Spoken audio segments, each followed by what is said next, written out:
Nomophobia, nomophobia ये क्या चीज़ है?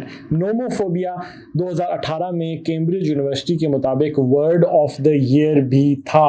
नोमोफोबिया, नो मोबाइल फोबिया, यानी वो खौफ इंसान को कि मैं अपने मोबाइल फ़ोन से जुदा हो जाऊंगा, बिछड़ जाएंगे मैं और मेरा मोबाइल फ़ोन, या मेरा मोबाइल फ़ोन ख़राब हो जाएगा और मैं उसको किसी वजह से एक्सेस नहीं कर सकूंगा, यूज़ नहीं कर सकूंगा।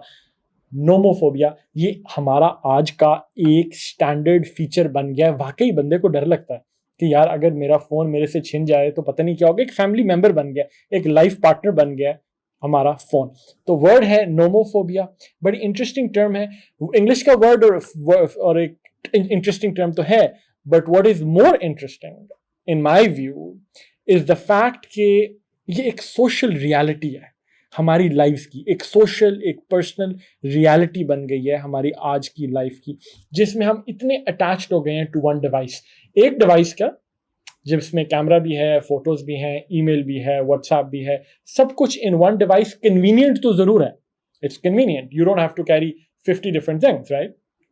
बट उसकी शैडो साइड क्या है, उसकी डाउन साइड क्या है कि there is so much dependence that we have on this कि देयर इज अ फियर कि एक डिवाइस ही है ना, कि अगर मैं उससे जुदा हो जाऊं, वो खराब हो जाए, तो एक फियर है। And it's become a social reality. इस हद तक सोचे ना, इट्स मतलब हम सुनते थे टर्म्स का कि भाई हम आप सुनते हैं ना क्लास्ट्रोफोबिया, कि अच्छा भी एक बंदे को तंग जगहों से डर लगता है, या और किस्म के फोबियाज होते हैं, हाइड्रोफोबिया, लोगों को पानी से डर लगता है। But nomophobia, I mean this is actually a term now, a social personal reality now. तो आपने मुझे कमेंट्स में ये बताना है कि do you think this is real, या डू यू थिंक कि ये ऐसे ही बस टर्म एक बना ली गई है, इसके पीछे कोई रियलिटी नहीं है?